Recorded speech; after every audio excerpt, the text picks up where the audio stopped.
Hello. Yeah, can I please speak to Clay? This is him. Hey, how you doing, brother? This is Dave Duenas and Amilcar from Leaving the Ring. Welcome to the show, man. Yeah, I'm excited. I'm excited for the interview. Just took a break from class. I got my other teammates up there teaching, but yeah, I'm ready for it. What a huge bang in January. I mean, you just kind of exploded. Let me ask you, has things changed for you a bit, or are you still kind of going through the motions of what's happening for you and within your boxing career? I'm just showing up and training and showing up and fighting. Nothing's really changed. I mean, I do more phone interviews and I have more followers on my Instagram, but I mean, nothing's really changed for me. I'm just after a fight, I take a couple of days off and get right back to work. So. Now the popularity, obviously, it's got to like really pick up, man. Let me ask you this. What was the sole reason why you decided? Because you're doing MMA, and then you went into boxing. What was the reason with boxing? I mean, why did you decide, hey, I'm going to go this route, and I'm going to, see what I can do, what kind of buzz I can create? Why didn't you decide to stick with MMA completely? So honestly, it was kind of getting hard to get the right kind of fights in MMA. They either wanted me to fight somebody that, I wasn't excited about fighting, or they wanted me to fight somebody and not pay me enough. And so it's getting kind of hard there. And my coach is like, man, we should just do some boxing and, it'll help your fight game all around, whether it's, your boxing stand-up or just, you can take it over into MMA as well. So we honestly started boxing just to get better at mixed martial arts, So I have a question for you, Clay, and thanks so much for being on our show today. And congrats also for your recent success in boxing. I mean, it's always, nice to root for the underdog and see an underdog come through in fights. So I'm sure you've been an inspiration to a lot of young fighters and a lot of fight fans. My question is more about the preparation for your fights. What is the difference really between preparing for an MMA fight and having an MMA fight camp and preparing for a boxing match and having a boxing fight camp? When I'm getting ready for mixed martial arts, I got to worry about the takedown. I'm a stand-up fighter. I like of course boxing, kickboxing.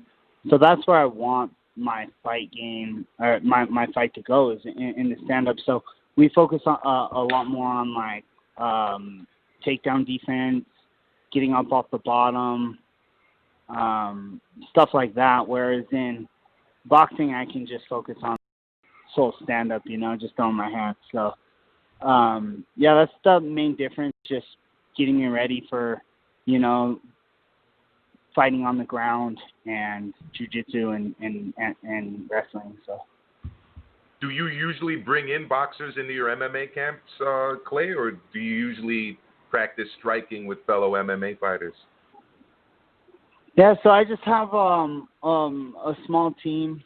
There's 4 of us all together, and we just work with each other. I have done some sparring at other places and traveled to gyms and stuff like that, but recently I've just had my 4 guys, and we just get after it. So cool.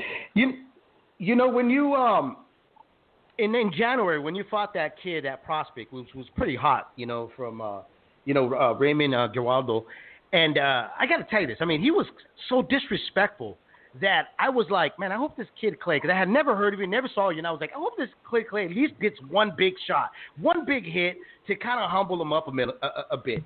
But then you made this into a fight of the year, like immediately. I mean, you just came out there and went at him. Let me ask you, because you had 2 fights prior to that. You had a TKO on your record. You got, you lost a fight. When did you make a decision that, you know what, I got to do something here. I got to not, make my presence. I got to go out there and just give it all balls out. So honestly, with that Guajardo fight, he came out the aggressor. You know, he came out throwing that it was a lead right hook. He came out and started, you know, trying to pop shots with me.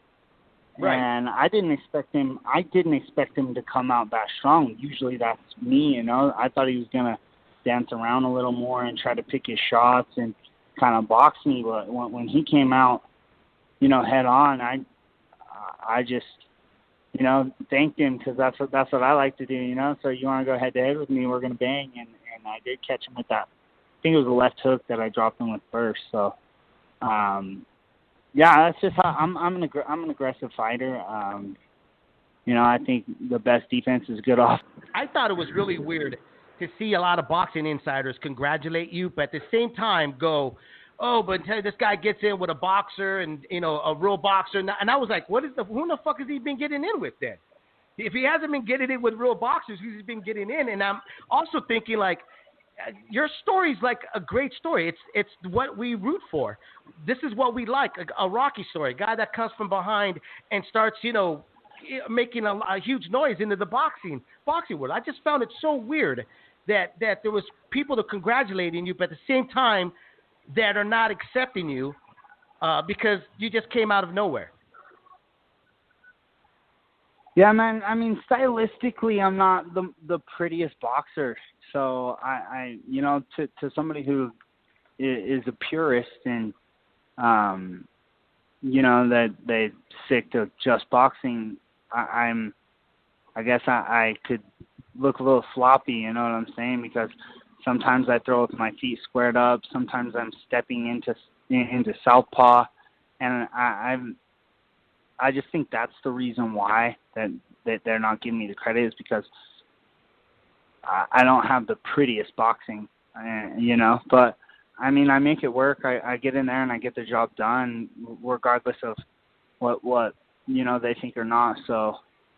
You know what's crazy about that, though, Clay, is this. Okay, so me and Milcar, we're hardcore boxing fans. You know, the purists, you know, we're talking about watching guys like Pernell Whitaker from Salvador Sanchez, you know, all the way down history of boxers, okay? But sometimes, you know what I like? Sometimes what I like is a guy that just goes out there and says, fuck it, I'm going to try to knock this guy's head off. And it's extremely entertaining. Sometimes it works. It works. Like Arturo Gatti and Mickey Ward, they were boxers, but they just decided to throw the boxing skills out the door, and it attracted fans. So when I see you go out there, it was refreshing because, first off, there's a lot of the elite fighters are not getting in the ring. I mean, you fought, 3 times already within a couple months span, and I'm just like, okay, this is great. You know, I know more people right now that tuned in to watch your fight a week ago because you were on. So that's got to mean something, right? Yeah, I mean, I've always had exciting fights, even in most of my MMA fights. I mean, I've always been an exciting fighter, and that's just because I'm aggressive. And so, I mean, I like putting on shows for the fans. That's the whole reason I do this, man. Without them, ain't none of us are making money. So when I walk out of the cage, win, lose, or draw, I want people to go, damn, that was a good fight, you know? So I'm going to jump in there and give it everything I have every single time. And the analysts can say what they're going to say, and, you know, the fans are going to appreciate my fighting style, and I'm just going to keep doing my thing. So. Yeah, I mean, there always have been, one of my favorite boxers when I was growing up was Vernon Forrest, and he was like the ultimate pure boxer. And, you know, he came up against Carlos Mayorga those 2 times, especially the first time, and he faced a lot of trouble. So there's always that lane for guys who've got a good skill set, but who also are really tough and don't mind getting in there and mixing it up with, like, the most purest of boxers. My last question for you, Clay, is this your treatment in boxing versus your treatment in MMA, more from the business side of things? Have you noticed any kind of a difference there? You know, it's still a fight game, so I have my coach handle most everything like that. I like the set money. Like in MMA, they'll do show up, we pay you this much, you win, we pay you this much more, So boxing, you just show up and that's your pay, which is nice. And I mean, everybody has carried themselves extremely well the whole time I was boxing. So business-wise, they're just on top of their game. I mean, everything runs smooth, especially with a big promotion like Top Rank. Like, it's just so organized, and it's kind of a breath of fresh air, So it sounds like you're saying that a lot of MMA fighters really have to rely on those bonuses in fights. Is that true? So yeah, versus it's like versus just a set pay. I mean, you get paid less if you lose, and then if you win, they'll pay you extra. It'll be like $10,000 to show up, and then another $10,000 to win. So one of the fighters is always losing a little money that way, And right. and I like the boxing. We're in there putting our bodies on the line and everything like that. So we're getting in there regardless. I think it should be a one set pay, like it is when you're boxing, So cool. Thank you. I'm wondering, sure. Do you feel like because of what you've done so far, you've taken out some like prospects here, what is the plan now? Like, has Top Rank talked to you about a plan, or are you still a free agent? What's going on with right now? What you going towards in your career in boxing? So, I'm hoping to get a couple more fights in, and then try to get a big name. I do have a contract signed with PFL. It's the Professional Fighters League. It's a mixed martial arts tournament, and it's a tournament style throughout the year, and winner of the tournament gets $1 million. So I do have a contract signed with them for that tournament for next year. And right now they canceled their season because of the COVID-19. So right. I'm just gonna box and try to get a big name before PFL comes around, and then I'm gonna go try to win that tournament. So who knows what the future holds? I'm just trying to win some fights and get a big name, and you make some money. So you kind of feel like you have a target on your back because of the kind of the exposure you've gotten. Do you feel like, okay, I got to up my game even more now because they're going to probably try to throw in some, more experienced guys, or you're just like, I'm going to take whatever's coming at me before I get that big fight?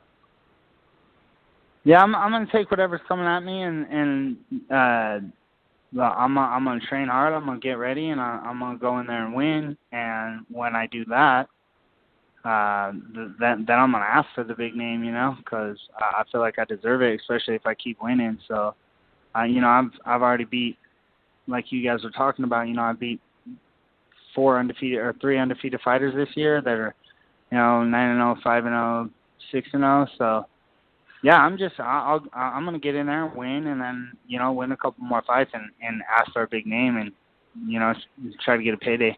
So.